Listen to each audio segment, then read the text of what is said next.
मैं राजवीर पांडे धैर्य कोचिंग संस्थान के इस यूट्यूब चैनल पर आपका स्वागत करता हूं। आशा करता हूं आप स्वस्थ होंगे और अपने अध्ययन को अनवरत जारी रखे होंगे। हम न्यायपालिका के स्वरूप को देख रहे थे, न्यायपालिका को देख रहे थे। इसी क्रम में हम न्यायपालिका की विशिष्ट विशेषता को देखेंगे, यानी भारतीय संविधान में हमारे न्यायपालिका की प्रकृति कैसी है। तो जब हम बात करते हैं भारतीय न्यायपालिका के प्रकृति की, तो भारतीय न्यायपालिका संविधान में इस प्रकार से दर्ज है कि वह एक स्वतंत्र और एकल न्यायपालिका का गुण रखती है। स्वतंत्र और एकल न्यायपालिका, यानी भारतीय न्यायपालिका कैसी है? स्वतंत्र है और एकल है। इन दोनों शब्दों को समझना हमारे लिए थोड़ा सा आवश्यक है। ये स्वतंत्र और एकल है क्या? स्वतंत्रता का पर्याय यहाँ पर या स्वतंत्रता का तात्पर्य यहाँ पर यह है कि हमारी जो सरकार होती है, सरकार के 3 अंग होते हैं: विधायिका, कार्यपालिका, न्यायपालिका।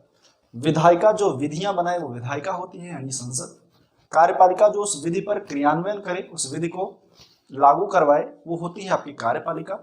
और न्यायपालिका, अगर कोई व्यक्ति विधि के अनुरूप नहीं चल रहा है, विधि का उल्लंघन कर रहा है, तो उस पर सजा और न्याय देने का काम करती है न्यायपालिका।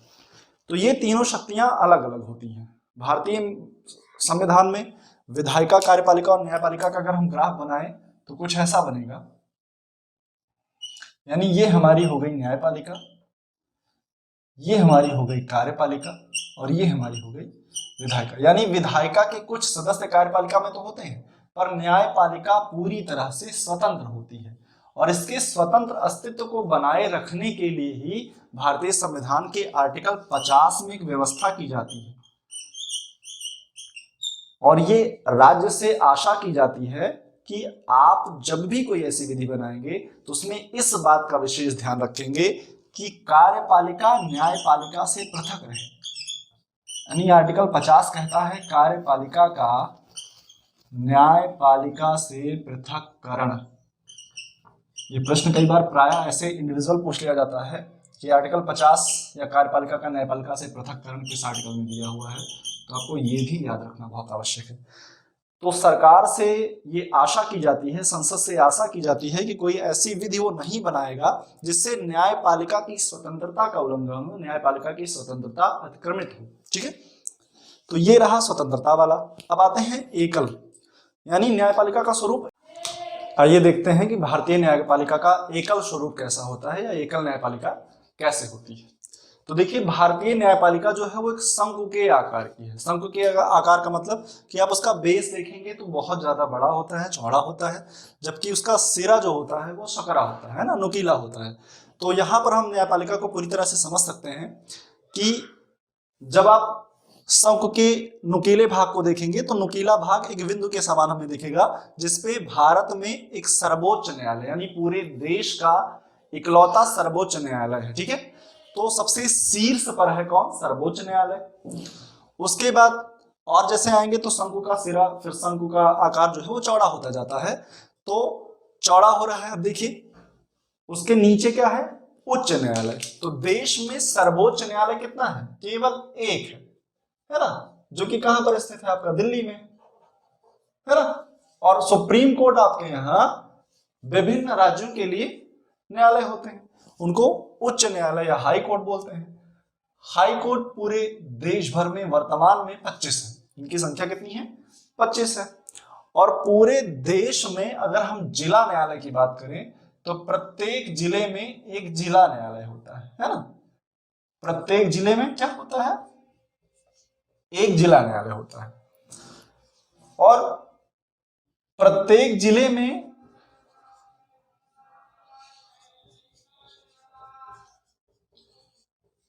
कई मुंसिफ न्यायालय होते हैं। ठीक है, प्रत्येक जिले में एक जिला न्यायालय तथा उसी जिले में कई मुंसिफ न्यायालय होते हैं, और विभिन्न मतलब प्रखंडों को मिलाकर एक न्याय पंचायत का गठन किया जाता है। तो कह सकते हैं कि प्रखंडों में क्या होती है? प्रखंडों में न्याय पंचायतें होती हैं। अब हम समझते हैं कि कैसे स्वरूप है। क्या न्याय पंचायत के मामले केवल न्याय पंचायत में देखे जा सकते हैं? क्या मुंसिफ न्यायालय, कचहरी के न्यायालय के मामले केवल कचहरी में देखे जा सकते हैं? क्या जिला न्यायालय या किसी जिले का न्यायालय मामला किसी जिला न्यायालय में ही देखा जा सकता है? उच्च न्यायालय का क्या किसी राज्य का मामला किसी राज्य में ही देखा जा सकता है? ऐसा नहीं है। क्योंकि भारतीय न्यायपालिका का स्वरूप कैसा है, एकल है, यानी वो सर्वोच्च है और उसके नीचे उसके अधीनस्थ हैं। तो सर्वोच्च, उच्च और उच्च के सारे अधीनस्थ हैं, यानी ये सर्वोच्च है और इसका न्यायिक अधिकार है उच्च न्यायालय पर, और उच्च न्यायालय का न्यायिक अधिकार है जिला और सत्र न्यायालय पर, और इसका न्यायिक अधिकार मुंसिफ पर, और ऐसे ही न्याय पंचायतों पर। अब देखिए कैसे स्वरूप बनता है, कैसे व्यवस्थाएं बनती हैं और कैसे कैसे यहाँ पर प्रक्रिया आगे चलती हैं। मान लीजिए कि हम शुरू करते हैं मुंसिफ या न्याय पंचायत से, है ना। न्याय पंचायतों का वैसे है तो व्यवस्थाएं, लेकिन वर्तमान में इतनी कार्यरत या इतना प्रभावी नहीं है वो, पर देख के चलते हैं। जैसे मान लीजिए गांव में कोई विवाद हो गया, ठीक है। अब गांव में अगर कोई विवाद हो गया आपका आपके पड़ोसी से, अब पड़ोसी से छोटा मोटा विवाद हो गया, 150 रुपए का विवाद था, तो 150 रुपए के विवाद में आपका झगड़ा हो गया, और झगड़ा हो गया तो आप लोग जो है चाहते हो कि चलो भाई सुलह कर लो। सुलह करने के लिए क्या करोगे कि जैसे मान लीजिए न्याय पंचायत में आप मामला लेकर चले जाते हो, ठीक है। आपके यहाँ की जो न्याय पंचायत है, आप वहां पर अपना मामला लेकर चले जाते हो, तो वहां पर न्याय पंचायत में जो आपका मामला है उसमें क्या हो जाएगी कि आपका सुलह लगवा दीजिए, भाई चलो यार 50 रुपए का मामला है, या किसी के खेत में किसी की गाय चली गई, इसमें तो जानते हैं हमारा पशु बहुत है, तो उसी में कुछ लोग अपनी छोड़ दे रहे हैं ना, तो घूम टहल के चल के आ जा रही। तो मान लीजिए ऐसा कुछ मामला है, तो न्याय पंचायतों में वो समझा जा सकता है, सुलझाया जा सकता है। तो छोटे मामले कहाँ देखे जा रहे हैं, न्याय पंचायतों में। अब मान लीजिए जब आपकी गाय उनके खेत में गई, उन्होंने गाय को मारने की बजाय आपको लठ जड़ दी, जब आपको लग गई, सर आपका फट गया, तो सर आपका फट गया है, तो आप यहां पर क्या हो गई, यहां पर मामला हो गया है आपराधिक, यानी फौजदारी मामला हो गया, कह सकते हैं ना, फौजदारी मामला हो गया।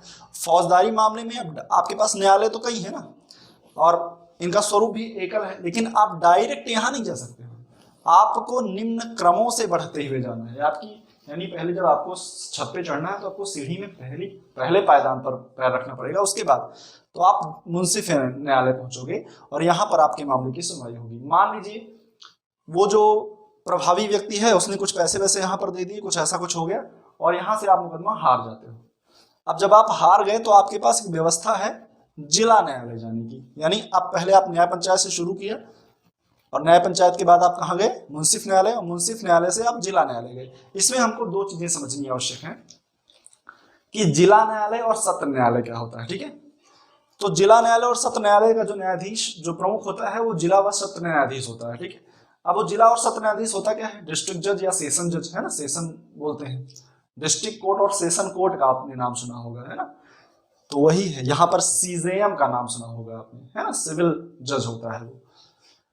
तो जिला न्यायालय में क्या होगा, आप देखिए, जैसे मान लीजिए कि आपका मामला खेत मेड़ का है, या किसी आपने किसी के खेत का फला नंबर था और आप वहां पर अपना कब्जा कर ले रहे हैं, तो कागज सारे उसके पास है, यानी बैनामा या जो वो पट्टा का कुछ कागज है उसके पास है, लेकिन आपने जबरदस्ती कब्जा किया हुआ है।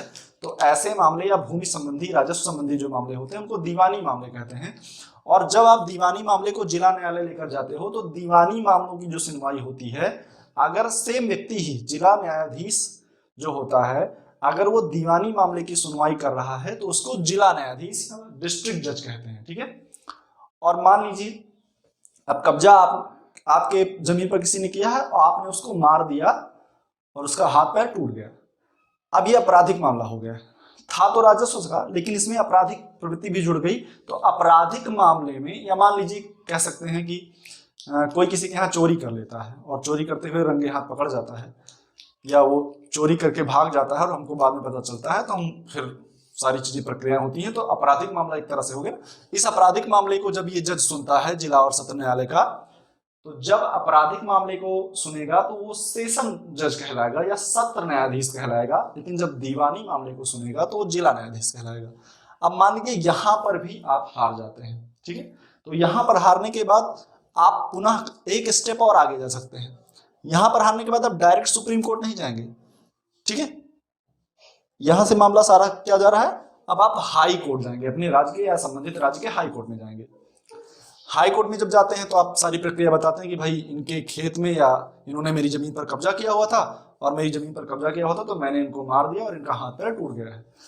अब ये मामला देखिए यहाँ क्रिमिनल कोर्ट से उठा था, है ना, सत्र न्यायालय से उठा था। सत्र न्यायाधीश ने आपके विपक्षी के या आपको सजा सुना दी है और आपको सजा सुना दी क्योंकि आपने उसको मारा था, उसका पैर टूटा है, तो मामला तो उसी के पक्ष में जाना चाहिए था। अब आपको सजा होगी लेकिन आप इस मामले को प्रूफ नहीं कर पाए हैं कि भाई इन्होंने मेरे घर पे चोरी करी थी इसीलिए मैंने इनको मारा है, तो आपके पास विकल्प है उच्च न्यायालय जाने का। जब आप उच्च न्यायालय जाएंगे तो उच्च न्यायालय में आप अपनी कार्यवाही संचालित करेंगे। मान लीजिए आप यहाँ पर केस जीत जाते हैं तब तो चलिए ठीक है, लेकिन अगर केस आप हार जाते हैं तो आपके पास एक और विकल्प होता है कि आप एक स्टेप और ऊपर बढ़ जाएं, यानी न्यायपालिका के सबसे सर्वोच्च शिखर पर पहुंच जाएं, शंकु के सबसे उच्चतम बिंदु पर पहुंच जाएं, जिसे बोलते हैं सर्वोच्च न्यायालय। तो वहां पर आप अपने सारे मामले को रखेंगे और जब आप अपने मामले को वहां पर रखेंगे तो वहां पर सारी सुनवाई होगी।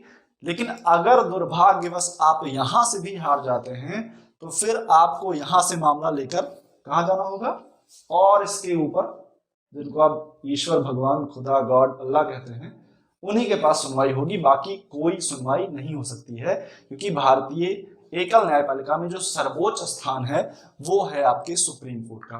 तो ये हमारे न्यायपालिका का वास्तविक स्वरूप है, जिससे हमारी न्यायपालिका या विभिन्न राज्यों के लिए कोई ऐसी व्यवस्था नहीं है कि सबके लिए अलग अलग व्यवस्था है, सब एक सूत्र में पिरोए हुई हैं, एक स्टेप में पिरोए हुए हैं। ये नीचे वाली सीढ़ी है और ये ऊपर वाली सीढ़ी है। आपको ऊपर तक पहुंचना है तो आपको नीचे वाली सीढ़ियों से जाना पड़ेगा, किसी आपराधिक मामले में या किसी दीवानी मामले में। लेकिन आपके पास एक व्यवस्था और होती है, अगर आपके मूलाधिकार का हनन होता है तो आर्टिकल 32 आपको डायरेक्ट सुप्रीम कोर्ट जाने की आजादी देता है और आर्टिकल 226 आपको डायरेक्ट उच्च न्यायालय या हाई कोर्ट की शरण में जाने की आजादी देता है। ये आपका अधिकार है न्यायालय के संदर्भ में और यही आपकी एकल न्यायपालिका की पूरी कार्य प्रणाली है। तो चलते हैं, इस लेक्चर में इतना ही। जय हिंद।